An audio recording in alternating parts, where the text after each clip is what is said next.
With just over 1 week left in the transfer window to go, Ruslan Malinovskyi has been told by Atlanta manager Gasperini that he can leave. Tottenham also keeping tabs on Anthony Gordon from Everton, with a number of departures looking set like they are going to happen. Tanganga, Gil, Messi, and who's the other one? Sergi Reguilon as well. So look, guys, let's get into it.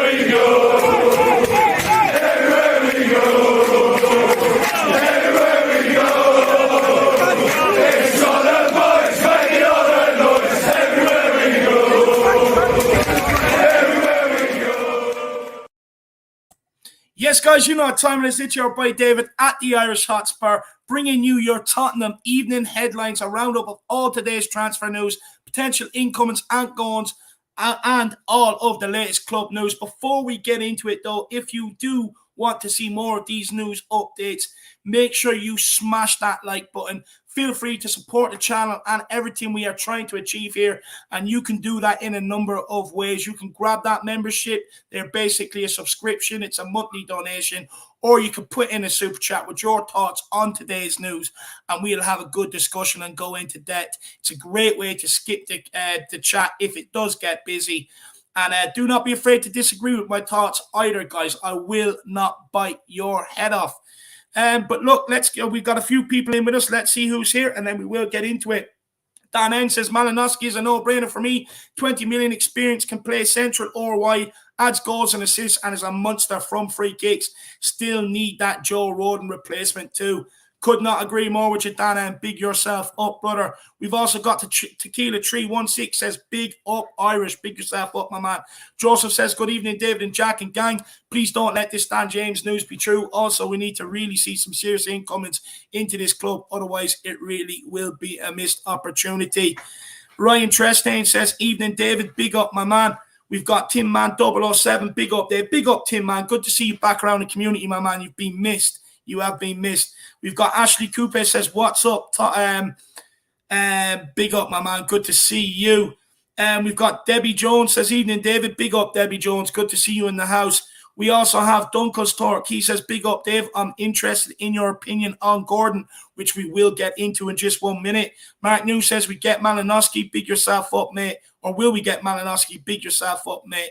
In Conte, we trust. Harris Army, Coys. Come on, you Harris Army. Come on, you Flat Cap Army. Big up, my man. Old Souls in the house says, big up. Oh, big up, Old Soul. Good to see you.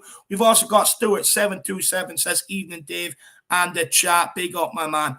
And then we've got Dave Billabong. He says, Wagwan. Wagwan, my man. Big yourself up. Do you know what? I'm allowed to say Wagwan and stuff like that. I've my nanny's from the West Indies, believe it or not, my man. So, you know, a bit of heritage there for you. A bit about Dave. And Welsh Gal says, big up, Dave. Big up, Welsh Gal. Good to see you. But look, guys, let's get into it because I know everybody wants to sit down and watch a bit of Monday Night Football. So we will get straight into the news. Now, of course, Ruslan Malinovskyi, he has reportedly been told he can leave Atlanta by manager Gianpiero Gasperini. This week, the Atlanta boss, Gasperini, said Malinovskyi had arrived as a director adapting to the tip of Joseph Illich. But it is right that Atlanta chose a more suitable player in the transfer market. We spent years chasing an element with Joseph's characteristics. Ruslan is very good, but in that attacking role, he is adapted. He has adapted despite having done excellent things, but he remains a midfielder, so he clearly doesn't see him as more of a cam going forward. Now, what I will say to people, are Gasperini's comments effectively a farewell to Malinovskyi, who joined from Genk in 2019? It remains to be seen. Now, Malinovskyi, he also stoked flames over the weekend and speculation as well by liking a social media post celebrating Spurs' win over Wolves on Saturday. Now, Malinovskyi scored an opener for Atlanta on Sunday in a 1-1 draw with AC Milan, and after the game, he also made a cryptic social media post captioned, God's plan, with a photo of him cupping both ears in the celebration. Now, he is a versatile player, can feature in a variety of midfield positions. He can play further up like a cam, like so many Spurs fans want, but he can also add that creativity deep in the engine room where Bentancur or Højbjerg play. Now, Malinovskyi's existing contract actually expires at the end of the campaign, which could tempt Atalanta into a cut price sale with Tottenham Hotspur. Now, as we understand, Tottenham are actually struggling to meet Atlanta's demands, where Marseille has already met them demands. But it does appear that Malinovskyi is actually pushing for the move to Tottenham Hotspur. Of course, if he does join Tottenham Hotspur, he will be reunited with former teammate Christian Romero. Now, this is a guy that has 29 goals and 27 assists in 129 outings for Atlanta in all competitions. Last season, he finished with 10 goals and 7 assists across 41 games. Now, for me, this is a guy that plays in Italy. We all know what Italy's been like. It's always been the same: defensive, compact, low block teams, pressurize the middle, etc. So if he could break down a lot, especially in the lower league, they all just come to defend. If he can break down them teams, it's something that Tottenham have struggled against last season, them sort of teams that do play them sort of systems. So maybe this guy can come in and be the answer. Now, in terms of a cam, I'm not sure if Conte will bring him in and play him as a cam like many people are expecting. But what he can do is maybe replicate that passing ability, the vision and stuff like that, but maybe from a deeper midfield position. You see, against Wolves, we tried a number of balls over the top, and it just did not work. Also, last season, a lot of Sonny's goals on the run to his golden boot, and some of his best chances at the start of this season have actually come from runs in behind. When we're trying to get the ball into him and Son can't get turned, he is struggling. So maybe bringing in some like Malinovskyi, we can get Son back to doing what he was doing best, making them runs in behind. And hopefully now we have someone that can actually find Sonny's run in behind. Now, I will say as well that Malinovskyi is probably a bit different to the current options we have. You look at Skip, Bissouma, Højbjerg especially. You look at the three of them.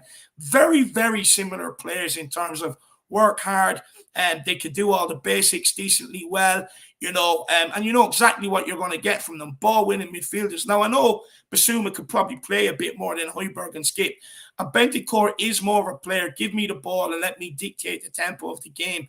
Hopefully try and get it into the forward areas as well. But he has also struggled.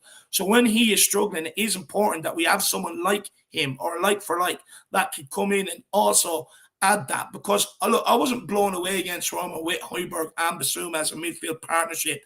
They couldn't get on the ball and get turned. Now, I know for me that had a lot to do with the slow ball coming out from the back line, etc., etc. But we do need someone more similar to Bentancur as an option to come off the bench or even go in ahead of him if he is tired.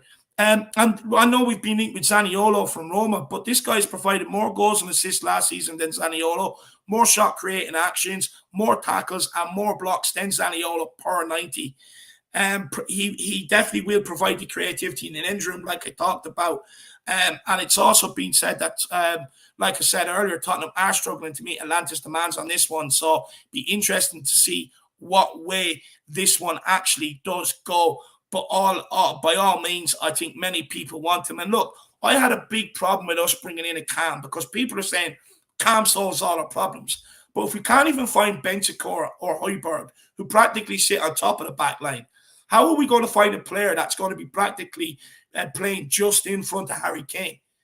It's going to be impossible. And I do believe that is Antonio Conte actually pushing for this guy because he believes he fits his system.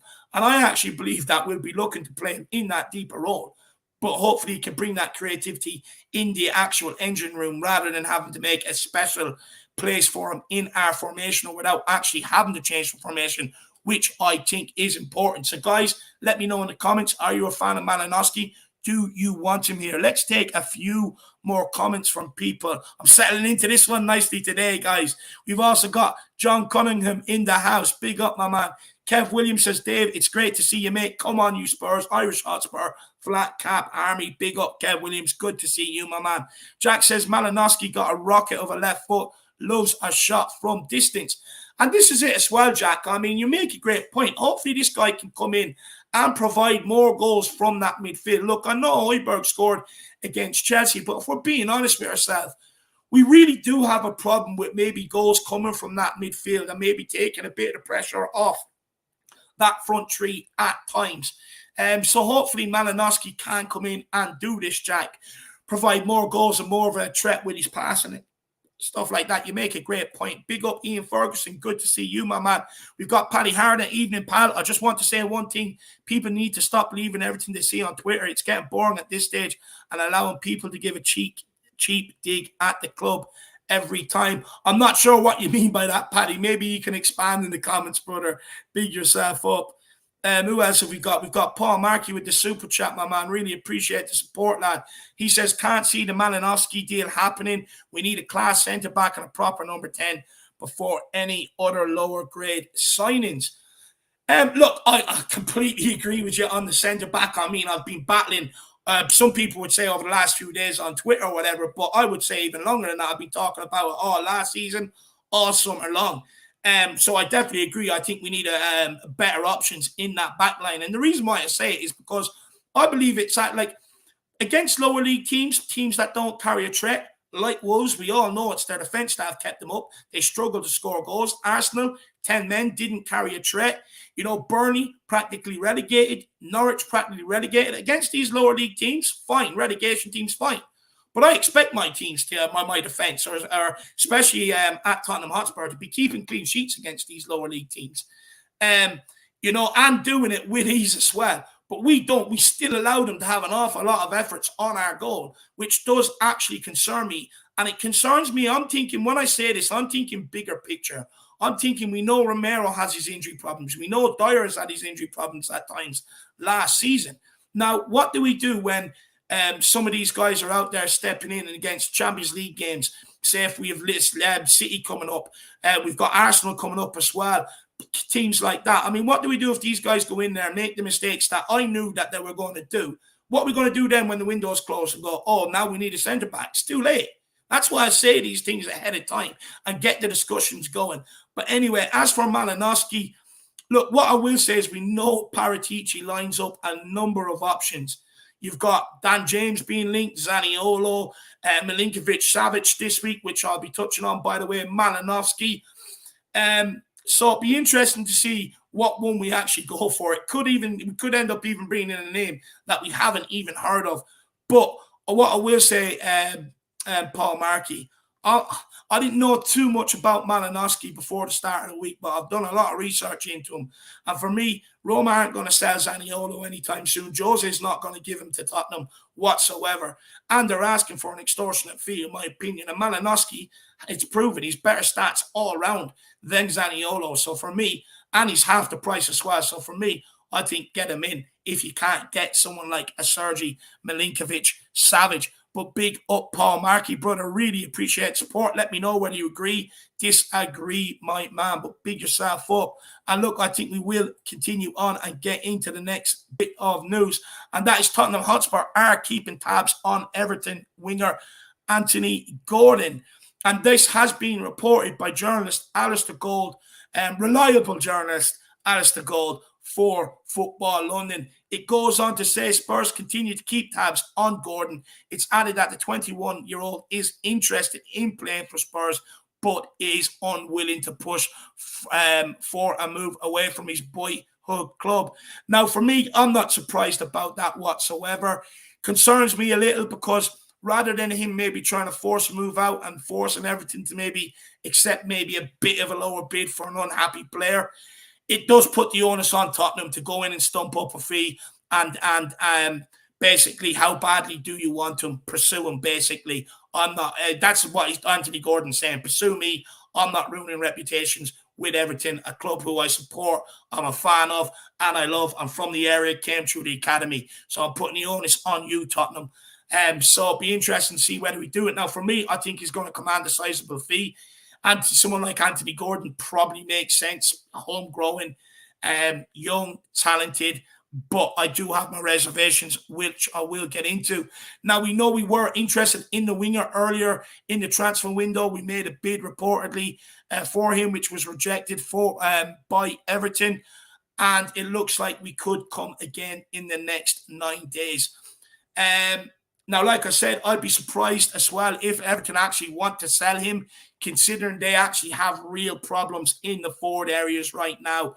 Dominic Calvert-Lewin now injured. They sold Richarlison to us. Solomon Rondon's just not a brilliant Premier League striker, not guaranteed to get you goals. And, Alex Iwobi as well. I mean, they don't exactly have an array of attacking players, and their biggest problem right now is actually finding the back of the net. So I would be very surprised if they do actually let Anthony Gordon go, or if they do sell him to us. Now, of course, guys, he's an England under-21 international. Like I said, he came through the academy. He was promoted to the senior team in January 2020. He's played 63 matches across all competition, where he has managed to score 4 goals and provide 8 assists. I think, look, for me, just 1 second, just taking a bit of my mountain spring water. Oh, that's delicious and refreshing. Now, look, for me, this is where my problem is. It's like where he's at right now, he's a young kid. He's still going to take a lot of developing. I've watched a lot of this guy. I look at him. I think, look, he makes great runs, can get into some great positions, but his finishing is nowhere near the finished article. Decision-making in the final third is nowhere near the finished article. Sometimes his passes go a bit astray, his decision-making. So for me, is it really what Antonio Conte wants? And is it the answer to what we need? Now, a young guy that you're developing and you're hoping, maybe pinning your hopes on him coming in, being the game changer, stuff like that. Is he the right man? I don't think so, personally, in my opinion. Like I said, I think he's a great talent. I just don't think he's at the right stage of his career to come to Tottenham Hotspur and have the impact on the team that we need. Because, look, it's all well and good saying he's young, get him in, develop him, etc., fine. But we've done that with Spence, Doja being sent out alone, done it last summer with Papa Massar, Gil Messi, players like that. But what we need right now, especially with Antonio Conte's mind and all the words coming out from around the camp, it seems like we believe we can challenge for a league title. So getting players of that standard or of the experience or the finished article, a bit like a Malinovskyi, who I think is 29, to come in here that can have an instant impact on this team. Where's Gordon going to get his games? Ahead of Kulusevski? Don't think so. Ahead of Son? Don't think so. Not going to play up top ahead of Harry Kane. You've also got Richarlison there, Lucas Moura there. So for me, I'm not sure where he fits into this Tottenham team or where he fits into the system. But all in all, Tottenham will have a lot of work to get this one done and over the line. And even if we do get it to a point where they accept everything, they will not let him go until they have replacements lined up. And that would probably be Everton's biggest task this window. Who's going to want to go there? You look at Frank Lampard. Can he keep Everton up? I'm not so sure, and Everton will not let him go without having other options coming in that forward line. So it's a lot of work to do on Anthony Gordon right now. Now, whilst there's a good player in there, are Everton asking way too much? That's what I ask you, fans. Are you comfortable in spending 40, 50 million on a guy who you just don't know what way he's going to go? You have to remember, Ross Barkley came through at Everton, played well, went to Chelsea, just wasn't good enough. Couldn't handle the pressure, couldn't be in the elite environment. Gordon has the potential to go the exact same way. So for me, I'm not comfortable spending a massive fee on this guy either, if I'm being quite honest. So for me, I'm not sure. I'm not sure I want Anthony Gordon, if I'm being brutally honest. I think, look, one for the future, but is he what we need right now? I just don't think so. So look, we'll get into the comments and see what some people are saying on this transfer. Carl Simpson says Gordon and James are not winning new trophies and titles or pushing the teams above us. Couldn't agree more. John Stokes says 20 million, bye. I believe that's for Malinovskyi. Greg Spurs says Man City, Liverpool and Chelsea seem will drop points. The Dom wants to go for the title. Could not agree more, my man. We also have Mark New says, I'd love a big name defender like Bastoni, but they're not for sale this window. Come on, you Spurs. And look, that's one thing I must stress as well. Look, as much as I've been screaming for a centre-back the last year and a half, if our priority target is not available, then hold off and go and get the number one target when he does become available. A little bit like what Liverpool done with Virgil van Dijk. Couldn't get in this summer. Waiting until January till the pressure was on and Southampton were just shit. And then basically Van Dijk forced his move out and got his move. So if Tottenham do that, I do not mind. being honest. Big up United Spurs of America. Good to see you in the house.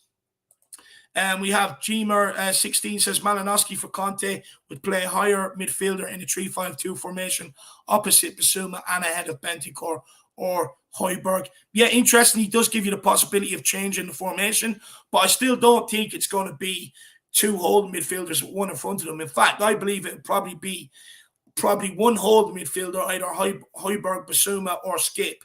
Probably between Højbjerg and Skip. And either side of them have the midfielders that you're looking to maybe push forward into more advanced positions, maybe like a Bissouma, Bentancur, Malinovskyi, either side of that holding midfielder. But I see what you're saying, my man. Big yourself up. We also have Mark New. He says, good call, Dave. Malinovskyi is cheaper than Zaniolo, less injury risk. Josie won't realise Zaniolo. Release Zaniolo anyway.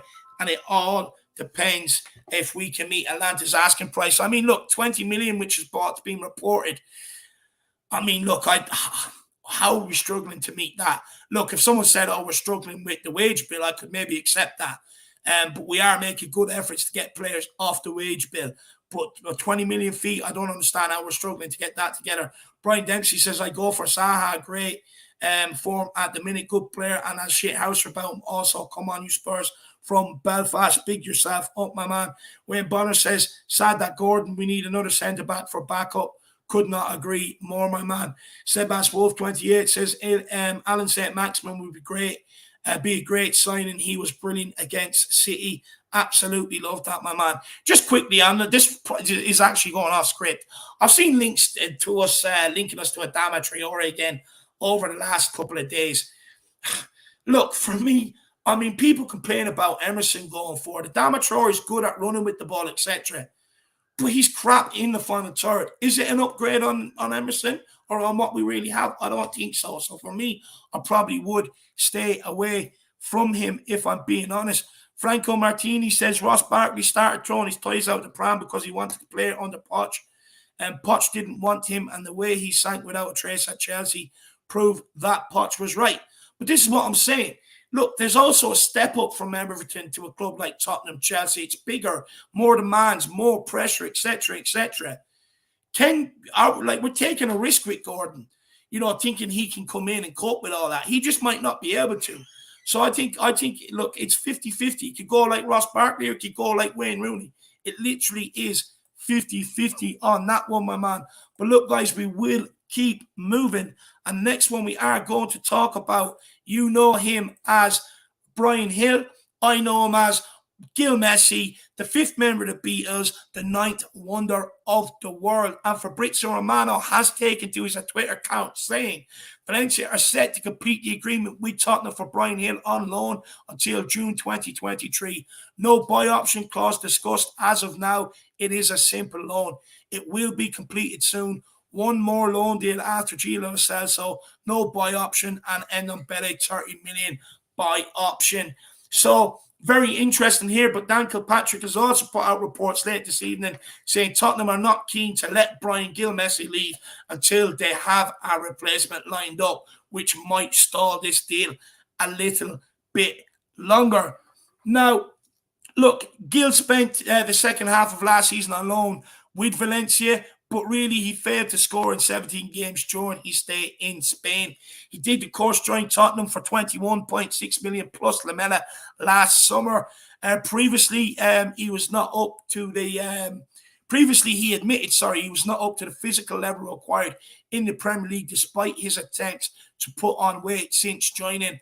And look, Gil is clearly a talented player. I don't think anyone would deny him of that. And he's a talented young player, but to make it in the Premier League, you have to have a bit about yourself. You have to be able to handle yourself physically, mentally, and I'm just not sure Gil has that in him. Look, I mean, I was younger, I was probably a bit more quiet, and I developed that over time. Can Gil do the same? It remains, we will remain and wait to see, basically. Now, this is his second loan spell away from club. For me, I thought he had an okay preseason. Apparently, reports were coming out saying he was impressing in training. But unfortunately, there is no sign of him maybe persuading Antonio Conte that he is ready to compete for the first team or a position in the first team this season. Now, no buy option discussed in the deal, which hopefully means Tottenham want to see how he gets on out on loan. But when you look at the Celso's loan deal, Ndombele's sort of loan deal, which I know he has the option to buy, the European clubs, they just do not have the money. There's not massive money in that market at the minute. For instance, Villarreal, before they took the Celso on loan, they had to do a swap deal with Watford to get the player they wanted. There is not much cash about European football at the minute, bar the Premier League. So it remains to be seen whether Valencia have the money for this guy, which I'm not sure, because they've also looked like they're going to seal a deal for some Turkish guy as well. So they probably do favor the loan deal and might come back from next summer, but it'll be interesting to see. So look, for me, the hope is he actually has a great season at Valencia. He comes back to Spurs and we actually take another look at him next summer. And as well, look, we have time to send him out on loan and let him get developed, let him find his comfort zone. Because of the business we've done over the last little while, so for me, we're not in a rush for him to come in and make an immediate impact. Whilst that would be nice, we still have time to let this guy develop out on loan. But as well, he is also 22 years of age now. So for me, he probably has another year, maybe 2 years max, to prove that he is good enough to be at Tottenham and he can get into a Conte team. Whether he will or not, like I said, it remains to be seen. But it will be interesting to see what happens. He is getting on, and even as a self-confessed Gil Messi lover, and I do see his talents, I do have to admit, 22, he's not exactly a kid anymore. So it'll be very interesting to see what happens there. And so, yeah, look, it's sad, but it is what it is at the end of the day, guys. There's nothing you can do. He just hasn't shown enough, to be honest with you, in some of the chances he has been given. So, look, we will keep moving on. We will get on to the latest Reguilon move, which came as a bit of a shock for me today to see him linked with Nottingham Forest, because I don't think he's that bad of a player. But according to The Athletic, Tottenham and Nottingham Forest are in talks over a loan deal for Sergio Reguilon. Spurs want all of his wages covered in full. Whilst the Daily Mail also reporting earlier on, Nottingham Forest are exploring a loan deal for Sergio Reguilon.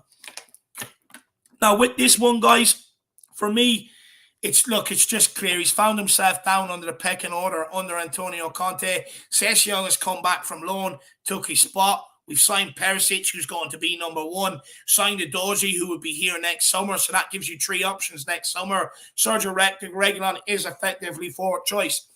And he was left out of pre-season and basically told your surplus to requirements. So for me, there is no way back for Reguilon. If we can't sell him, like I said, not massive money, or probably not the money around Europe at the minute that maybe we're looking or asking for Reguilon. So we might end up being in a situation where we do have to find a club for him to go out on loan. Now, Reguilon has made 67 appearances for Spurs since joining in 2020, scoring 2 goals in the process. And this has been his biggest problem, really, at Tottenham, if we're being honest. He's not productive enough in terms of goals or assists, which Conte does actually expect from his wing-back. I mean, Sessegnon had a couple of assists last season, and he has a couple of goals already. He's younger, so his output is more or less on the same par with Reguilon. Plus, as well, if we're being honest, Perisic coming up has highlighted Reguilon's deficiencies, even Sessegnon's, but more so Reguilon's deficiencies in terms of going forward and what we need from that left-hand side. We've seen what Reguilon can get into great positions, just as much composure as a pedo in the playground, unfortunately. So that's probably been his biggest downfall. And Sessegnon is younger and probably has more scope to grow and has the same output as him. So that's probably where Reguilon finds himself third choice, but now fourth choice with the signing of Edozie. Again, it just highlights a lot of Steve Hitchens signings. Another one of Steve Hitchens signings being shipped out the door.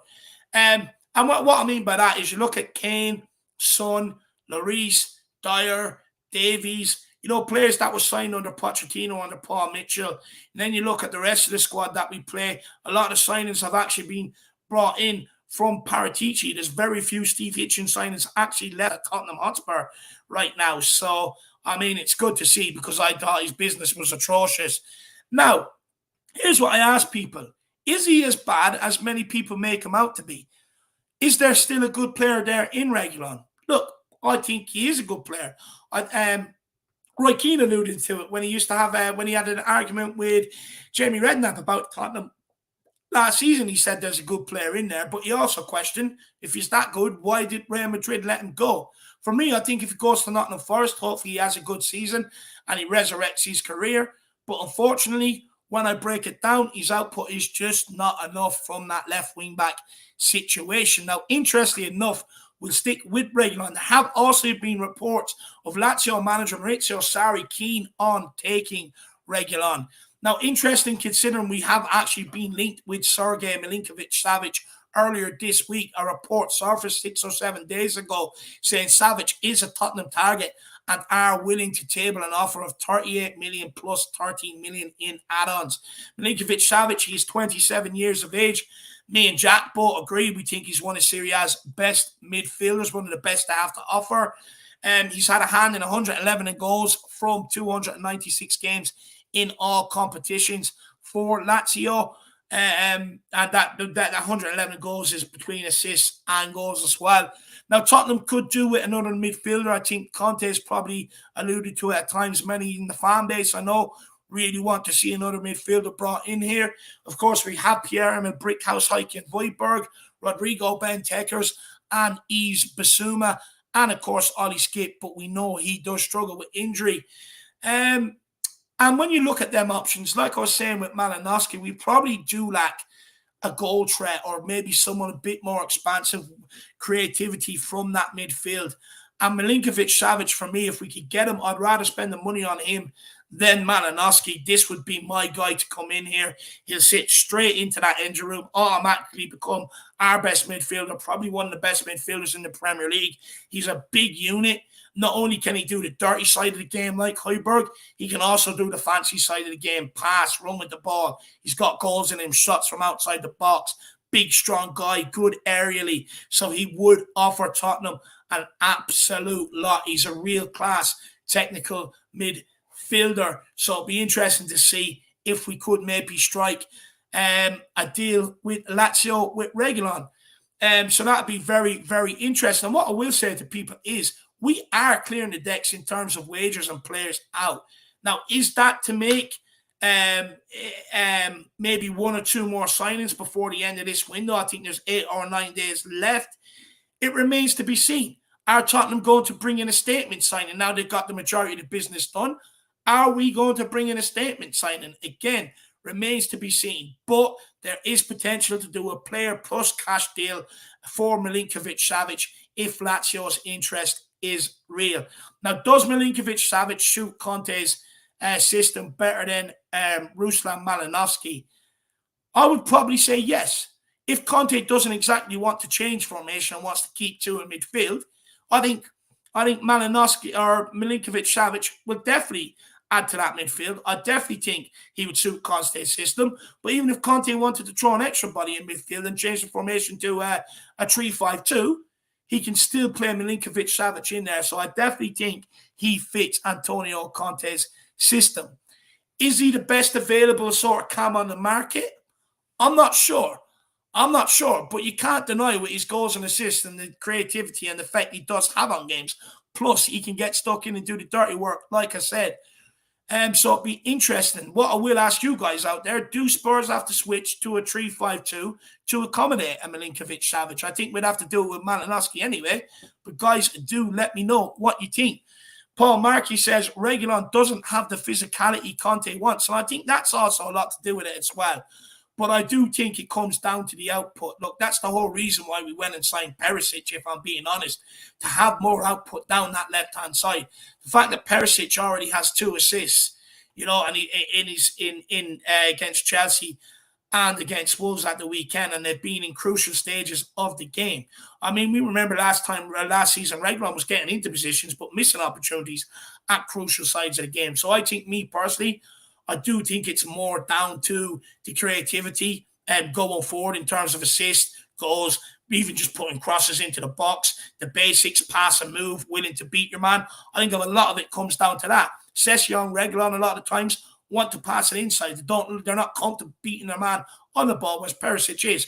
But Perisic can also handle himself physically. So I do get what you're saying, Paul Markey, and there probably was some sort of element of that to it. Big yourself up, brother. Really, really appreciate the support, my man. So, guys, let me know what your thoughts are on Malinovskyi. But look, we will keep moving because I know we all want to watch Monday Night Football and hopefully watch Man United get an absolute spanking. So we will move on to Japhet manhandler Tanganga. Now, reports linking Tanganga with a move to AC Milan are resurfacing again over the last day or two. The reports basically go on to say talks have restarted between the two clubs, but AC Milan are reluctant to accept a loan deal with an option to buy. Apparently, they would much rather agree a permanent transfer that includes a buyback clause for Tottenham. So that'll be interesting to see what happens there, what materializes. And basically what they're trying to do is get a similar deal to what they got for Ko Tomori from Chelsea off last summer. So it'll be interesting to see whether Tottenham do that, but I don't think Tottenham will. This comes off the back as well of Milan's interest earlier in the summer, where they were looking to get a deal done but could not strike one. No deal materialized.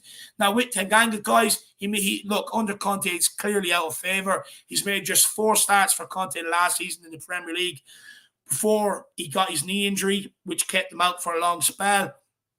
And look, he was omitted, I believe, from the squad against Southampton completely, but then benched for the last couple of games as well. Now, like I said, Tanganga is clearly out of favour at Tottenham and yet to even make any sort of appearance this season.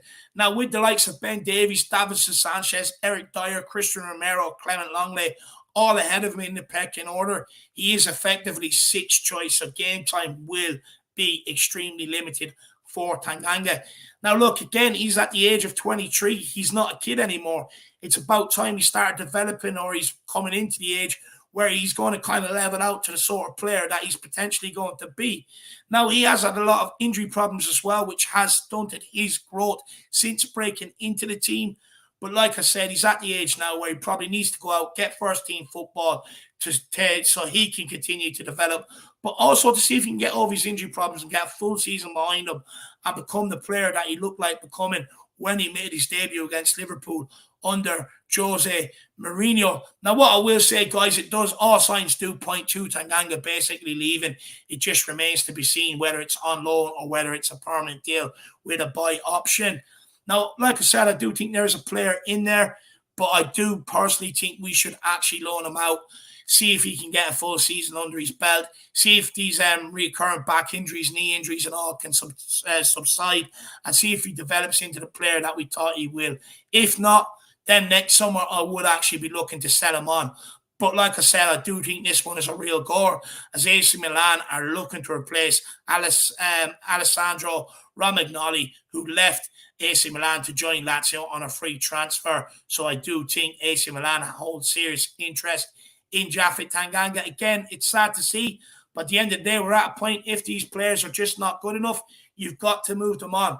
Definition of insanity is keep persisting with the same thing over and over again and expecting the same results, which is what we've done over the last while. This is a new era, new Tottenham. We've got new people at the helm, Conte, Paratici. They're smart men. They've been around the block thousands of times. No holds barred either. You're not good enough, you're gone. No matter what your backstory is, no matter how many people feel sorry for you, no matter your circumstances, if you're not good enough, you're out of here. And that's the way it should be. If we want to be a top club that wins trophies, we've got to operate like a top club and just say, look, we like you, good human being, but we're not here to have good human beings. We're here to have good footballers that are out there week in, week out. So unfortunately, I'm sorry, we've got to cut our loss, and that's just the way it's got to be. We have Israel Uncovered says, Coys, let's bring back the glory days this season. Well, that is the hope, and that is what Antonio Conte wants, my man. I mean, in his mind, people can say, we're looking to close the gap on Liverpool or City. Antonio Conte's mind, not being bet by Liverpool or City last season was setting it up for this season. He believes he can challenge them. He believes he can go and win a Premier League. Look, he took a Chelsea team from 10th to league champions. So it is possible So for him, I think it's exactly what he wants. He wants to bring back them glory days, my man. Big yourself up. Really appreciate the support. Coach TPM says, Dave, I was at the Wolves game. I know this is off topic, but surely Son needs to come off free kicks and corners for Perisic. Yeah, I agree. I would be putting them on, my man. I really would. Big yourself up. Good point. Paul Markey says, no manager in his right mind would let Milinkovic-Savic go. No, they wouldn't. They wouldn't. You're absolutely spot on. But at the end of the day, go and test him. Go and test the waters. If he's the guy that you deem is good enough to come in here and he's the guy you want and he's your real number one target, and Malinovskyi is a backup, go and get this guy. Bring him in. Pay the money. Like I said, Lazio, they need money. Italian clubs are not flush at the minute. They're suffering with the effects of the pandemic and the lack of money around Europe in general at the minute. So they need money. I'm sure they'd like money to conduct a bit more business as well. And plus, at the end of the day, they're looking for Sergio Reguilon. Is there a deal to be done? Let's wait and see, Paul Markey. Let's wait and see, brother. But big yourself up. And then, guys, last bit of news, and I will let you all go then to go and watch United be absolutely spanked around by Liverpool, although I would like Liverpool to drop points. And it is, according to Football Insider, they claim Hull City want Marcel Lavinier on loan. Now, this one, for me, makes a lot of sense. And for those who don't know, he turned down a new deal with Spurs, leading to his omission from all the club's Premier League 2 games so far this season. That's why he hasn't played in any. Tottenham are looking to actually extend his contract before he heads out on loan. But it looks like the youngster has other ideas. Now, last season, you would have said he's probably third in the pecking order. Some people were saying, look, these guys we have are clearly not good enough, even me. If they're going to be performing to that level, bring in the youngster, see what he can do. But since then, we have got better. We've also signed Jed Spence. They are also the same age. They're both 21. Jed Spence already has first-team experience. He's physically more developed and is closer to the first team than someone like Lavinier. So it does make sense for him to go out on loan and develop as a player. Now, like I said, with 3 right wing-backs, the game time is just not there for him. Emerson, Doherty, and Spence. He does need to get out of academy football. It'll only teach you so much until you get into the men's game, and that's where you really learn to become a proper footballer. Now, it could come down to whether or not Lavinier signs a new deal with Spurs. As I said, the uncertainty surrounds his contract situation. If not, I think Tottenham might be looking to maybe sell him and get him off the books if he does not want to sign. Now, guys, I will end off here, but I will leave you in the words of Antonio Conte, and hopefully this will get you excited for the next 9 days. Now, remember, Gil Messi, Tanganga potentially out the door, and Reguilon. So listen to these quotes from Antonio Conte. I believe it was before the Wolves game. We're okay, but if someone goes away, for sure, another player has to come, especially if some players want to go out and play regularly. It's difficult to keep them here. But at the same time, it has to be very clear that if a player wants to go and play, I have to replace this player. This is very important. We need to have a squad capable to face a lot of games until November. This is very important to me. So, with all the outgoings, I will say to people, expect at least 1, maybe potentially 2 coming in the door. Guys, I want to say a massive thank you to you guys for tuning in. Make sure you stay tuned for our fan show coming up at 9:30 this evening, where hopefully a lot of fans will come on and have their say on all things Tottenham. But like I said, a massive thank you to you guys for tuning in. Go and enjoy watching United being the laughing stock, the travelling circus once again. Hopefully this transfer window hots up, and we do get 1 or 2 more in. Conte's words and the outgoings does really excite me. And guys, get your comments in below. Engage with us. Let's know your thoughts. I will be in there. I respond to every single comment. Let's know your thoughts on Milinkovic-Savic if it could happen. Would you prefer him over Malinovskyi? Are you excited by the Malinovskyi signing? Tottenham potentially looking at bringing in James or Anthony Gordon. I was going to say James Gordon. Anthony Gordon. Does he excite you? The players going out, Gil Messi, you're disappointed, you're sad, you think Tottenham should give him a chance. Is he going to benefit from going out on loans, or will he actually benefit from staying in around the first team, the experienced heads, Antonio Conte and his training team who can teach him a lot? Tanganga, You know, unfortunately, you're sad to see him go. Do you think Tottenham should give him one last opportunity? Get your comments in. Let me know. As always, come on, you Spurs. In Conte we trust.